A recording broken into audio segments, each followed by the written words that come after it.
Chub Zero and Horpian. Yeah. After Chub Zero vanquishes... Come over me! Come over here! All over me! So after Chub Zero vanquishes the oily man in the mask, really hard... With an uppercut. That's right. The three would-be heroes in question decide to, hey, let's go scout this fucking island. Oh, let's go look at Kano's sad sack of shit looking ass with his metal fucking eyeball eating a mountain of turkey legs. Like, they just keep popping up off this one turkey in front of him. And while he's talking to Goro, which is one of the greatest parts about this movie, because fucking shit, it is an actual animatronic that took 13 to 16 people to operate. yeah, it wasn't crappy CGI. No, it was fucking impressive is what it was. Yeah, he was super fluid, and you can tell he was actually trying to talk, and he was really well done. That's why if they would have just done that, which I get some of the shit needed CGI because obviously, like, had, you know, special effects, but still. Shit, Neil Breen's special effects were better than that. I don't want to talk about that fucking guy. Fuck Neil Breen. So, for real. But anyway... His teleportation was better. Yeah, I guess so. No, fuck that. I would put Neil Breen and Shang Tsung in Mortal Kombat. Yeah, especially with his like robot Jesus apparel. Robo God. Robo God. Robo God versus Shang Tsung. God damn it. Ugh. Ew. Any fucking way. Shit. So they're sitting there and having this conversation. Pretty much Kano is just a slobby piece of shit. And you get that from this conversation. Shang Tsung overhears it, and he's just like, yeah, you're basically a piece of shit. So, but that's why you're here. Yeah, I love that, but that's why you're here. And Kano's just like, oh, well, when do I get paid? Yes, oh, gross. Yeah. So, the dumb fucks, when I say the dumb fucks, Johnny Cage, Liu Kang, and Sonya, when they decide, hey, let's get out of here. Let's make as much fucking noise as possible when we leave. Rocks fall, and then they all hear it, and they're like, we are not alone. Yeah, so we get like another, I guess, fight. It's just a giant gang fight where they beat the fuck out of all these henchmen. And you get the Mortal Kombat theme song. I think this is the second time it's been played because they played it in the opening credits, and this is the second time. But this is like the first time it's like almost the full-length song. So it's like, dun, dun, dun, dun, dun, dun, dun, dun, dun, dun, and it's just fight. Dun, dun, yeah, and they get into it. Yeah. So, yeah, that happens. And then they leave because, you know, Raiden shows up and he's like, nah, fuck you guys. And what are you going to do about them? And fuck this. You can leave, blah, blah, blah. And they keep scouting the rest of the fucking island. And I think that's the first time they encounter Reptile or Yoshi. No, it was a very pissed off Yoshi. Very pissed off Yoshi. It was the extra use from the Mario Brothers movie. Yeah. And then he spat in, what was it, Liu Kang's? Yeah, he just sprays him right in the fucking face. And then he takes off to go pay his taxes or to avoid IRS, something like that. Something. Whatever the fuck Yoshi does to avoid paying his fucking taxes. It's like, I don't know. Just spray me. No shit. No shit. No shit. Yeah, no shit. So, Yoshi the dinosaur runs the fuck away elsewhere. Wow! Yeah. Yeah. If fucking Reptile would have jumped and fluttered his feet. Did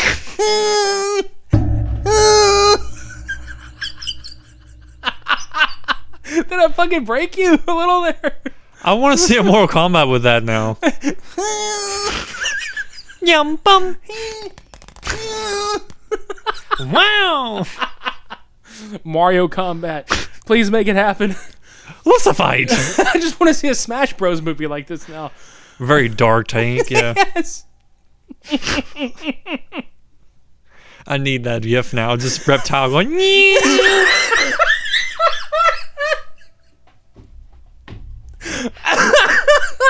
I can't take you seriously, Reptile. Why not? Because you jump like a fucking Could weirdo. you just imagine the fight screen, the voiceover? Reptile.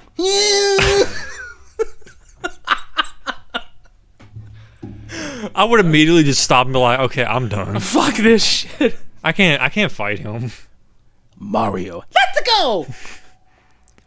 Luigi. Oh no. Waluigi. Wah! Wario. Wah! Yoshi.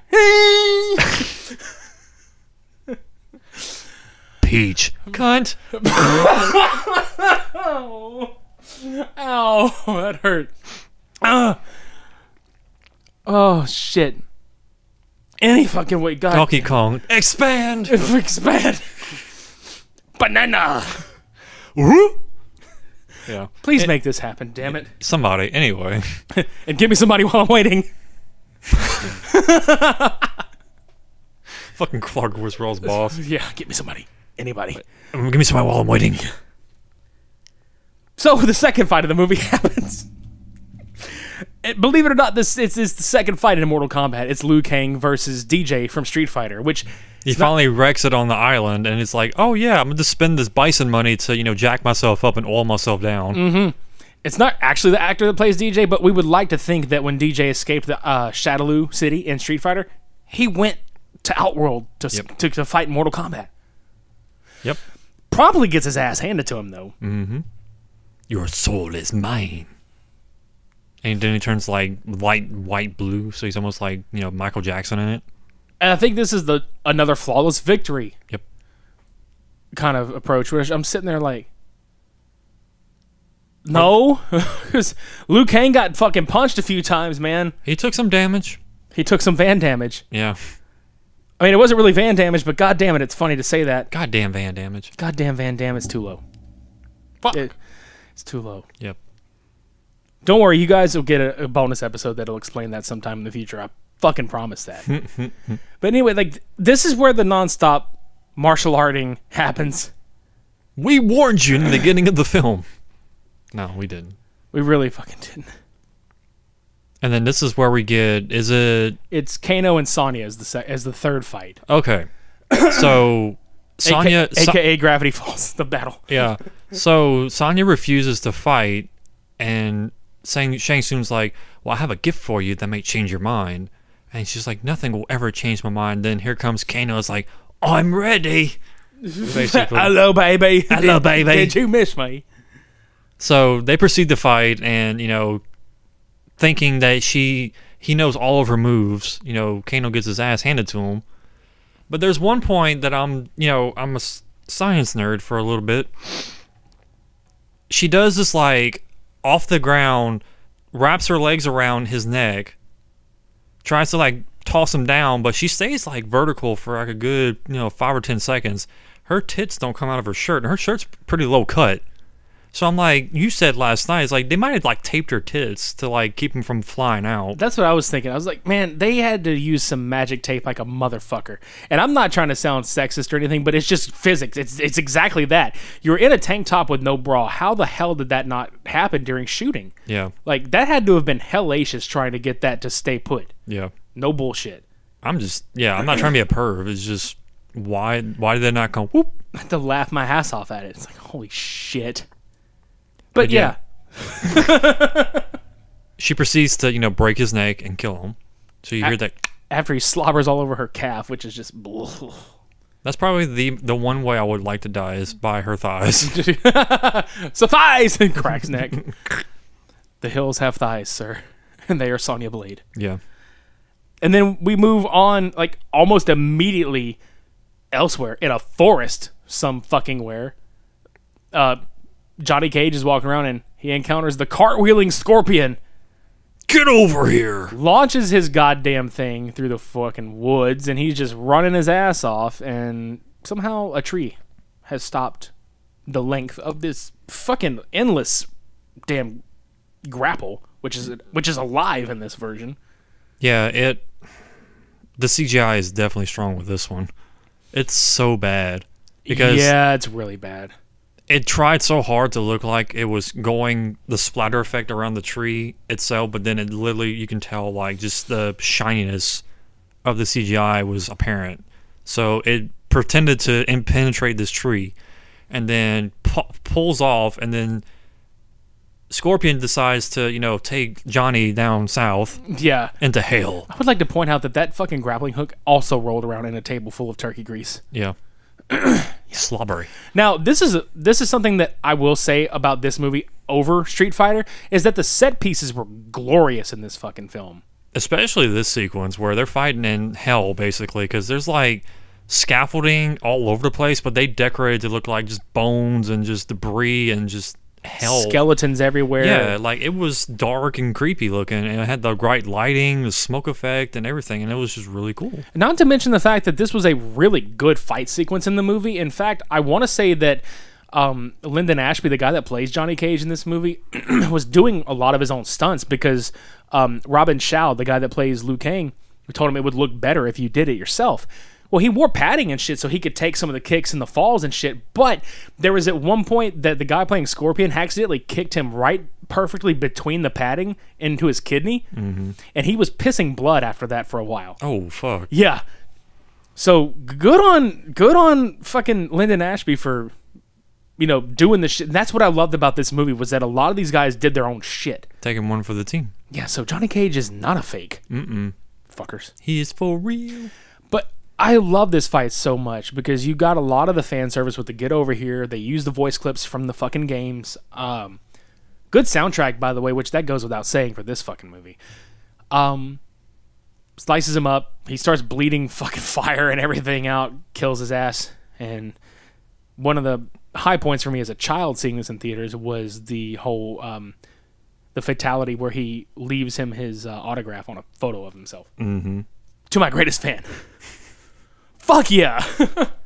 Because, Scorpion was always a fan of Johnny. Oh, hell yeah. Ow, my elbow. Sorry. Johnny is so hot. So we go from that to... We both questioned this. It was Katana and Liu Kang's fight, and we're just sitting here going... Is this really a fight? Like, is this a sex scene? Butterfly pigeon meme. Yeah. Face. Is this a sex scene? Because Katana just basically, pins Liu Kang in certain positions. And it's like, your next fight, you must use the elements against them. Do this. And then Shang Tsung's like, Katana? He's like calling her shit. He's like, don't be a bitch. Don't you fuck me. Fight him. Could you imagine if Joe Pesci was Shang Tsung? You motherfucker! You're going to kill him! You betrayed me, you motherfucker! Flawless victory!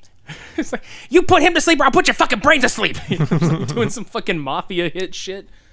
Just like dub over his voice on all of the lines. God damn it, that would be fucking awesome. We need somebody out there or us to fucking take Shang Tsung's scenes and just put Joe Pesci over it. Yes. Please do this. It's a thing. It's going to be. Joe Pesci. Yeah.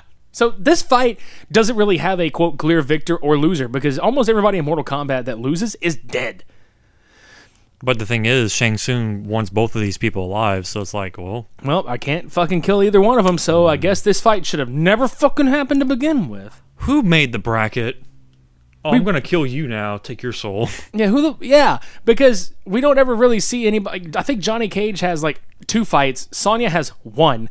Liu Kang has a majority of the fights in this fucking movie because the very next fight is Liu Kang and Sub-Zero, a.k.a. Vanilla fucking Ice. Vanilla.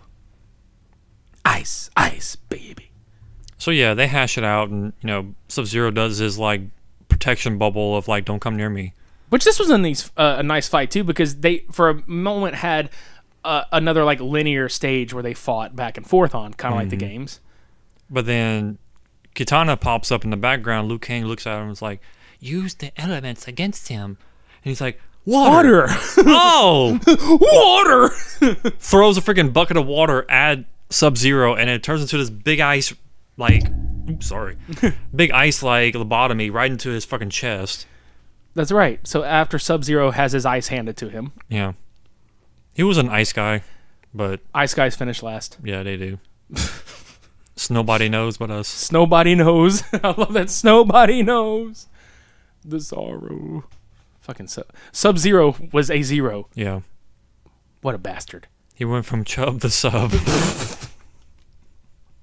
You know what would be really funny if Sub-Zero called all his fans subscribers? That is the perfect following name. He fucking looks at his manager. He's like, I can't call them zeros. I love my fans. There can be only 1 0. That is me. Why don't you call them subscribers? That's perfect. My subscriber army. And from there, Sub-Zero died on screen so he could go make Mortal Kombat Mythology Sub-Zero the video game. And died again. And died again. Multiple times. Fuck. Both his legacy and physically in That's the game. right. Because goddamn, that was a terrible game. Yeah, it was. Go back and listen to our Flop 10 video games episode. Which was the last week. Yeah, man. that was amazing. It was. So after that, they get pissed off. Shang Tsung, and Goro get pissed off. And so he's like, you know what? Fuck it. You go kill a bunch of motherfuckers now. And I swear to fucking everything, I didn't think about it until this scene happened. I was like, I wonder how many people were vanquished at the 4 hands of Goro and 2 feet and were defeated by this motherfucker before another fight that he happens to have on screen. Wasn't there like 20? 20. Yeah. Because literally the whole entire sequence was just body, body, body, body, body, body. At the time, body, body. I'm telling you right fucking now, if this sequence had happened a few years later, Let the Bodies Hit the Floor, or Bodies by Drowning Pool would have been a fucking, ironically perfect fit for that scene. Like, just the let the bodies part, all you see is the bodies actually hitting the ground, and then it's... and just death everywhere. It's like, oh my god.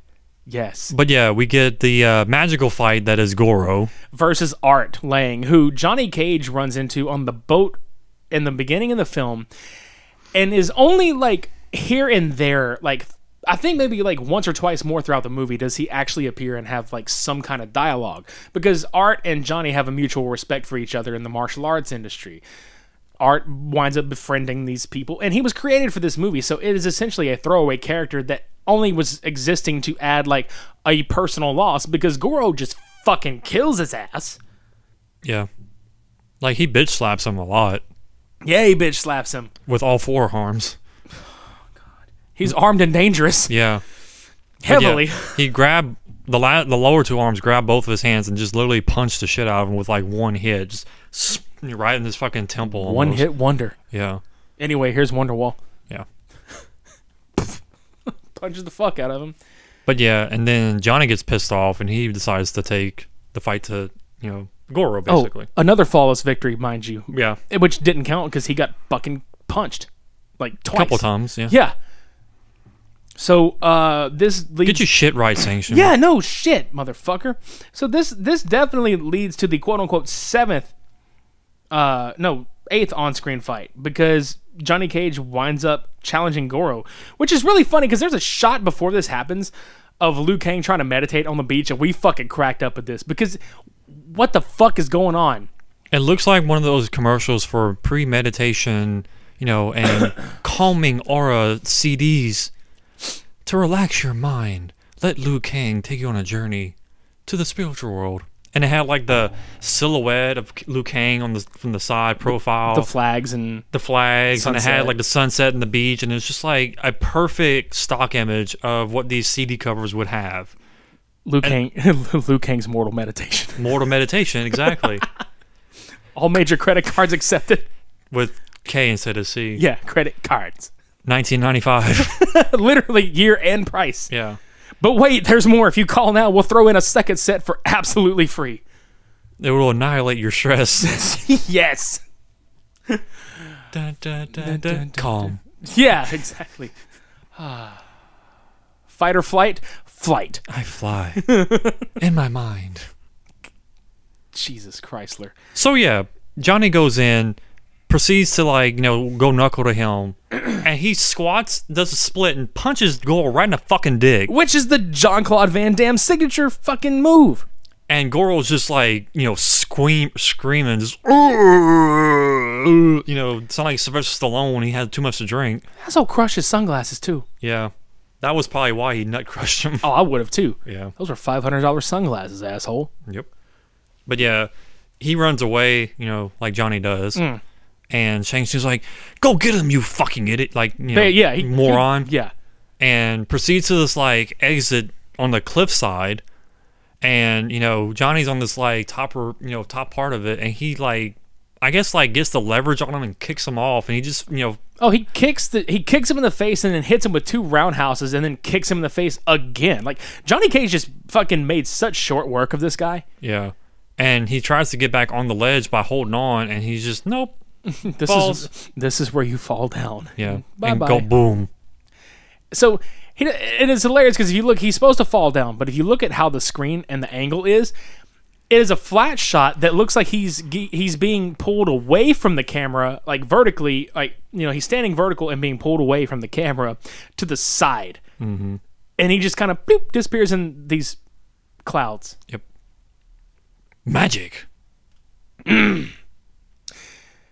So then Shang Tsung's like, fuck this, I'm taking Sonya Blade and I'm going to Outworld. So he disappears into this long tubular butthole looking like portal.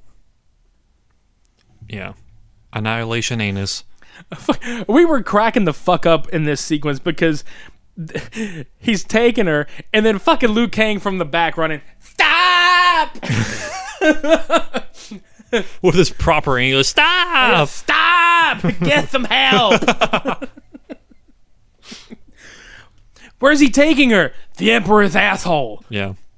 Because he says the castle, but goddamn, Christopher Lambert sounded just like he was like the Emperor's asshole. Yeah, because he always sounds like he's smoking something. He's like, yeah. The Emperor's asshole. Don't go into this fight headstrong. He's like if Vince McMahon were giving you silent, like real quiet, like motivation. Mm-hmm. You're gonna be strong. You're gonna be awesome. You're gonna be a star. You're gonna be Liu Kang. Introducing Liu Kang. Fuck. But anyway, they walk into because Raiden can't enter the Outworld. Yep. So Johnny and Liu go into the asshole. The Emperor's asshole. Yeah. Into the Liu goes. Yes. Oh man, and another funny line about Johnny Cage being like, "Man, I'm out of my element. I'm out here. I'm surrounded by people who probably want to kick my ass. It's just like being back in high school." Yeah. So we get the 9th fight on screen of this film, and it's Liu Kang and Reptile. Erectile. Yeah, erectile dysfunction. Because let's just be fucking honest, that is the CGI status of this fucking character. Erectile dysfunction. Yeah. God damn it. So he throws him into a fucking statue and he turns into the actual like reptile, which is literally just a green version of Sub-Zero and Scorpion. Pretty much. I mean, that's what most of those characters are, just color swaps. And this is a really cool fight sequence too. That's another thing I'll give this movie. A lot of the martial arts action was good in this movie because there were actual martial artists doing the shit. Mm-hmm. That fight is nothing more than like a short form music video for me, honestly, though, because they have some of the soundtrack played over it again. But the end of the fight, when he stomps the fuck out of him, when he tries to crawl out of that statue, he's like, "Oh no, you don't," and he's just like, and I'm like, Liu came. Wow, Liu Wang's came. He was just jizzing everywhere from stomping this. Erectile dysfunction. Somebody call ASCAP. Somebody call PETA. He just stomped get this. Sarah McLachlan on the phone. Oh my god, it's so sticky in here. I can't work with these conditions. Can you look what these floors used to look like until I reptiled them down? Fuck. Next on Home Improvement. Yeah. The Outworld edition of Home Improvement. Flip this house. Flip this realm. Oh my fuck. I'm sorry, it's funny as shit. Because I can just picture Johnny Cage peeking over the fence. Yeah. Luke Cage just walking in his backyard. Like, I don't know. It's like, what's wrong with you? Fuck. So they make it up to the goddamn giant temple where Shang Tsung is holding Sonya, and we get to the final fight of the fucking movie, which it's become so convoluted as far as the tournament aspect goes that it has gone out of the fucking window about halfway through this movie because they don't really mention brackets, who fought who to get where, because all that shit just doesn't even matter anymore when Shang Tsung's just like, no, fuck it, I'm just gonna fight Sonya, and this is going to be the last fight of the battle or the tournament or whatever. Or the movie. Yeah. And then there was this other loophole where they're like, oh, if she declines it, there could be no final combat, blah, blah, blah. Then, what? What the fuck? I don't know. But anyway, they get up there, and Liu Kang's like, no, fuck it, you're going to fight me, all this other bullshit, and we proceed to have the third fucking usage, second in movie, third usage overall of the Mortal Kombat theme during the first portion of their fight, which is a lot of blocks and really cool fist fighting, and then Shang Tsung decides, oh, I just got punched in the goddamn face, so I'm just going to pull out all my stops. And, of course, Katana is there to hold everybody's hand throughout the whole fucking movie. She's like the mom of Mortal Kombat. And she's, she's like, face your enemy. And it's a bunch of enemies he beats up. Face yourself. Oh, facing myself is like, no, I'm going to come after you and run up these stairs. Face your worst fear. I'm going to morph into Chan. And turn around and talk to Liu. God, that... I know. Yeah, and then let's just finish this fight while the spikes come up out of... And I thought this was kind of neat, too. The only part of where the spikes came out of the floor was on the actual dragon emblem in the floor. So, yeah, that happens. And we finally get Liu Kang harnessing his fucking fireball energy and throwing it, which... was much better than Ryu's Hadouken in Street Fighter, because it was like somebody just like flicked a light bulb and turned it back on real fast. I mean, he basically just did the hand gesture, and that was it. Yeah. There was nothing coming out of the hands. Yeah, and then Liu Kang actually, there's a fireball that appears out of his hands, and where the fuck it came from, we don't know. Liu Flame! Liu Flame! Flame on! Kang on! Johnny Blaze is Liu Kang. Kang on! Johnny Cage is Johnny Flame. Danky Kang is actually Liu Kang. Expand. So he expands his fireball. Expand! Expand! Oh, fuck. He expands his donkey dong into King K. Rool, a.k.a. Shang Tsung, and falls down to his fucking spiky death, which was a really cool reference from the games. Yep. But there are a lot of references from the games, honestly, in this movie. Let's just... Throw that out there. Yeah. So he dies, all the souls get released. Oh, yay, happy fucking ending for everybody. Woo, yeah. Chan is released, yay. Happy ending. But wait, there's more. It's not good enough that happens. Oh, no. Shang Tsung has to, like, vanquish, but then Shao Kahn is like, oh, fuck this shit. And immediately upon returning back to the Temple of Light, Shao Kahn just bursts in really terrible, let's put Robin Shaw and Christopher Lambert in front of a fucking blue screen and put this footage over it. He pops out of the fucking top of this goddamn temple. You weak, pathetic fools. I've come for your souls. Okay, Dr. Claw. Yep. I couldn't get gadgets, so I'll get everyone else's. Next time, Raiden. Next time, I will annihilate you. Really. And that's pretty much Mortal Kombat. Like, there's like another usage of flawless victory by Liu Kang in the final battle with Shang Tsung. He knocks him down. He's like, flawless victory. And I'm like, it's not flawless. It's not. The only two fights in this whole fucking film that qualify were Sub-Zero and that fucking henchman and Johnny Cage and Goro. That's it. Fuck you. Get your facts right, man. Fuck you for that. So they set the direct sequel up, and the credits roll with the fourth usage of the fucking Mortal Kombat theme. That's it. That's all I got for this. Yeah. That's all I got for this movie. We're already nosedived enough. I'm not nosediving in Annihilation. Oh, fuck no. Annihilation's just going to have to be saved for way the fuck later if we ever decide to include that piece of That should be going shit. against Double Dragon. You know what? Fuck yeah. Because they're both that bad. Oh, okay, cool. That means we get what we want. We can put that against fucking Double Dragon. Double Dragon, because that movie is ridiculous. I'll have to remember that. Double Dragon. Double Dragon versus Annihilation. Annihilating my senses. Yeah, no shit. You want to hear something funny about some of the casting calls for this? Yeah. You know who the first choice of Raiden was? No. Sean Connery. Oh, God. I swear. I am Raiden. I swear. He turned the role down because he wanted to play golf instead. I don't blame him. I don't blame him either. He didn't fit Raiden. Danny Glover was also considered.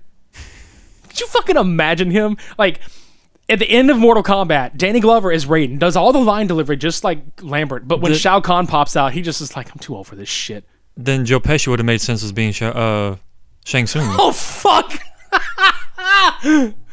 Yeah. They fuck you at the drive-thru, they fuck you at the tournament, and they fuck you at the Outworld. I'm too old for this shit. Exactly. Mel Gibson is Liu Kang. Yeah. Am I Japanese enough for you? Lethal Combat. Am I Japanese enough for you? Oh, fuck. Oh, shit. Mortal Weapon. Dude, yeah. I just also realized something, and I feel like a ridiculous idiot for this. So we cracked the Inspector Gadget joke. I just fucking remembered that Frank Welker did the voiceover for that. Yeah. Fight. Yeah, so that makes sense. He sounds just exactly like fucking goddamn Dr. Claw. Fight. Flawless victory. Oh my god, let's do the thing that we came here to do, and let's give a rundown and decide who the fucking winner is here. Yes. Because it's not going to be just necessarily based on the adaptation portion as it is based on the film itself being entertaining and everything. Because if we did it on like game to film adaptation, like Mortal Kombat was closer to the game. But if we're doing film adaptation, it's much different, because I felt like, and you pointed out, and I hadn't seen it in a while, and I love this movie, but it did feel really slow-paced. Really fucking slow-paced. And it feels like right out of the gate, up until the very end, Street Fighter at least always has something happening. Yeah. But it wasn't just that aspect. 'Cause it's kind of like a convoluted, version of that statement. It's the diversity of the action going on. Mortal Kombat had the stereotypical same thing going on. It was, let's talk, fight. Let's talk, fight. Let's talk, fight. Yeah, because there was a sequence, and I wrote it down. There was a sequence where I think like 4 or 5 fights happened in a row. Yeah. Versus Street Fighter, they try to deliver more than just that kind of like combination. There's a little bit of dialogue, some humor, then a little bit of like a bonding experience. I'm using that term loosely, but a little bit of a bonding experience, then a fight-ish, then not so much, then there's a little bit of a story plot here and there, and then they kind of mix it up a little bit more than Mortal Kombat did. However, Mortal Kombat as a standalone, I mean, like I said, it's more of a better tie-in with the game than Street Fighter was. Even though Street Fighter had, really good adaptation with their characters and stuff like that, I mean, Mortal Kombat is just more popular. It's more like a push for, like that, I don't know what to call this, the strength. It had more strength with its, production. It had more strength with its backing, following, anything like that. So it's hard for me to say this, honestly, because I like Mortal Kombat a hell of a lot more for a lot of reasons. But me standing out of my comfort zone and looking at both these films as just regular person. For what they are. Movies. Looking at a regular person, walking into these theater and seeing if I want to see Street Fighter and Mortal Kombat and I come out of that theater, I have to give the nudge to Street Fighter. Because it has more to grab my attention than just straight up action, fight. They did some dialogue, some plot development, but it wasn't enough to keep my attention if I was someone who didn't enjoy that, Yeah, absolutely. No, I agree. Because, like, looking at it from my standpoint, too, having not watched both of these movies for quite some fucking time, and then going back to watch them back to back, I agree. Like, I fully agree, and I love Mortal Kombat. And I think what it is, and it's probably going to disappoint a lot of y'all out there, but I agree. If I'm looking at both of these films, as far as the fun factor goes, definitely Street Fighter has the fucking nudge. And I love Mortal Kombat just like Cody does. I fucking love Mortal Kombat until I'm going to croak. But let's be very fucking honest here. The big sell of Mortal Kombat was the soundtrack, the theme song, the names. Like, I'm not even shitting you. It's a good movie. Christopher Lambert did great as Raiden. The cast did well. It just... it felt like I was just playing the game on screen, which if that's what I wanted to do, I would have played the fucking game.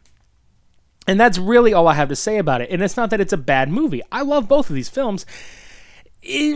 Mortal Kombat, it is what it is. You have to step back from what I personally like or what you personally like and look at these films from a subjective point of view. You have to sit there and analyze, does it do this? Does it do this? Does it do this? Would anybody just walk up to these two films and watch them and be like, okay, am I going to like this over this or vice versa? You have to literally not be biased about it. And that's what we're trying to do. We're trying to understand, what will we recommend to a person who is walking into the situation and say, okay, we want you to take this first or watch this first because of this, this, and this. I can't sit there and tell you, watch Mortal Kombat because I fucking love it. It's awesome. It's great.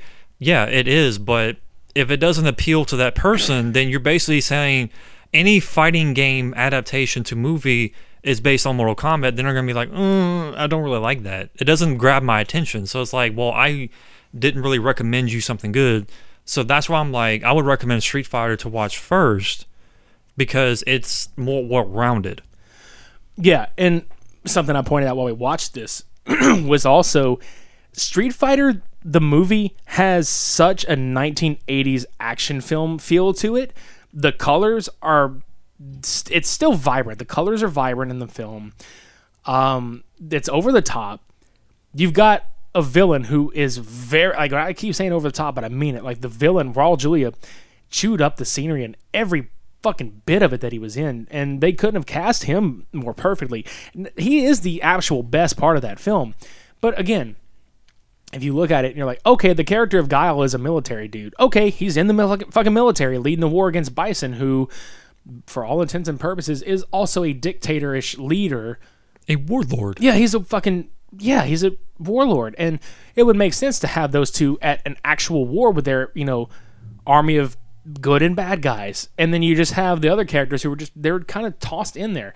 I think the only gripe I really had was that the characters themselves, besides Guile and Bison, didn't really have much development other than they were just there. That's about it. That's where Mortal Kombat stride better in, was they actually make everybody important in some aspect, because Liu Kang, Sonya, Johnny Cage, and then everybody else, they had some kind of connection to the film that made you feel like they weren't just tossed aside if something went wrong, Yeah. Because we can be totally honest and say they all had an integral part in whatever they were doing. Sonya got, her dude that she was looking for and fucking murdered him, in combat. Johnny Cage, redeemed himself that he's not a fake. And Liu Kang saved the world and, saved the Temple of Light and all that shit. So Sub-Zero froze a bitch and, died a, funny victory. Yeah. Fun enough. Died in icy Sub-Zero did his traditional moves, the flamethrower from the skull face. He did the portal to hell. Scorpion. He did the scorpion, gauntlet thing, or the grapple. I mean, he did all the stuff. So we got that fan service that we got from Mortal Kombat more than we did from, Street Fighter. Yeah. And if you look at it that way, of course you're going to pick Mortal Kombat for the fan service. But what we're saying is, film-wise, Street Fighter delivers like the fun factor over these, because Mortal Kombat, where its strengths were, it was also its weakness. Mm-hmm. The film is dark. It's very 1990s. You can look at both of these films, because like Street Fighter looks like it's at an 88 or 89. Mortal Kombat is absolutely a 90s movie. And also, I think where Mortal Kombat gets hindered is the CGI versus the practical effects with Street Fighter, because Street Fighter used no CGI in any of that shit. I mean, it's just a couple of times, and even still, it wasn't like drastic. Yeah, it was just the electricity that had come out of the gauntlets here and there. But that's it. Like, oof. Like, Mortal Kombat had the teleportation with Shang Tsung and all them. Sub-Zero, his freezing powers, and Raiden's eyes, and every now and then. That was noticeable. Mm-hmm. That was very noticeable, and it didn't translate well to, our time, where we're visually different. We can perceive things differently. Yeah. Like, between me and him, we can catch that shit on the fly. Now, it's just, like, that obvious. Yeah. But outside of us, anybody who watches these films from 20-odd years ago, they're going to see the same thing because they're that drastic. Oh, fuck yeah. They really are. So with Street Fighter being the victor in this one, if you really want to watch good versions of these stories and these characters, we both highly recommend Street Fighter Assassin's Fist, which is a web series, and the Mortal Kombat Legacy web series. Mm-hmm. Drastically better and very well done. Yes. But if you want a good throwback and just gather your friends around, eat a pizza, and drink some beer and watch movies, slap those 90s in there. Fuck yeah. So Street Fighter is victorious in this battle. You win. Perfect. Well, almost perfect. But slightly perfect. Slightly. Next week, we are going to do an episode bringing back our For Your Viewing Pleasure series. Episode.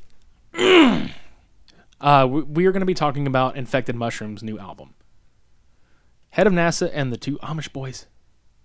Wrap your minds around that title. Because that's pretty much what they're known for, is just the weirdest fucking titles you can think of. That's the psytrance movement. I love this album, and I can't wait to fucking go by track and talk about this shit. Same. However, when we come back 2 weeks from now for Cult Cinema Showdown 14, guys, look, we swapped.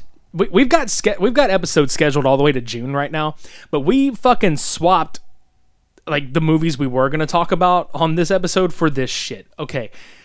You've probably heard us talk about surviving edged weapons here and there on this podcast, just quoting it and fuck you knife culture and the whole 9 fucking yards about it. Yes. And for the longest, I was like, it'd be really cool to do on that one day, but what the fuck? What are you going to put with this documentary, like, movie thing about surviving edged weapons? Because this movie is unintentionally fucking hilarious as all shit. I think we fucking have stumbled upon the fucking competition. And I don't know if any of you ever have heard of Derek Savage. Boy, oh boy. Look. Not only is he cringeworthy as like a human being, but he is, air quoting, savage about people who talk shit about him. So not only is our goal to compare two of these, mockumentaries or whatever you want to call them together, but we are hoping that he is savage enough to come after us. A little bit. Just because, like, if you followed our social media, you already know that we pissed off Neil Breen enough for he would block us, which I found rather fucking amusing because whatever. I happened to stumble across this guy and I didn't realize that this was the Cool Cat video dude, which all that shit is cringeworthy, but that's not the film we're using. It's gonna be surviving edged weapons versus gun self-defense for women, and then in like really small letters, and for men too. And men too. And just the trailer I saw of this was, oh my god, it's so god awful. You just have to wait. Just wait. We'll definitely fill you in, and we'll post trailers and all this other shit. Little for both teasers, yeah. But yeah. Be ready. Yeah, fucking be ready. Bring your popcorn and to be knowledgeable of weapons. Definitely grab your friends around and fucking listen. And also we will say this just because there is no other way to watch it. Surviving Edge Weapons is on YouTube. Like, go watch it. The whole fucking thing is on YouTube. Yes. So you'll definitely want to watch that before this, and you're definitely going to want to go watch clips from Gun Self-Defense for Women on YouTube before you watch this. Or before you listen to this, not watch this. God damn it. You just audibly watch this. Audibly watch. Watch with your ears and listen with your eyes, people. Just like Breen's budgetorial speaking. We just make up words. Yeah, we make up a lot of words. Fuck. But if you would like to follow us on social media to see us make up words and pictures, just stupid ones of that. Yes, just please do these things. Do these things. Facebook.com/SupermediaBros. Mm-hmm. Twitter.com/Supermedia_bros. Ha. Instagram.com/SupermediaBros podcast. Here comes the Dukin. Come look at our stupid pictures. Hadouken. Hadouken to your face. I need to go take a Hadouken. Sure you can. That's cool. Sure you can. Sure you can. Sure you can. I'm gonna get out of here. Yeah. I almost thought you hit the intro music. Oh God, no. That would have been really funny if I had, though. It's like another episode. Another episode, right? Almost 2 hours into it. That was Combat in the Street, episode 52. Until next week, I've been Minae Raw. And I've been Okame. Hadouken! Ah!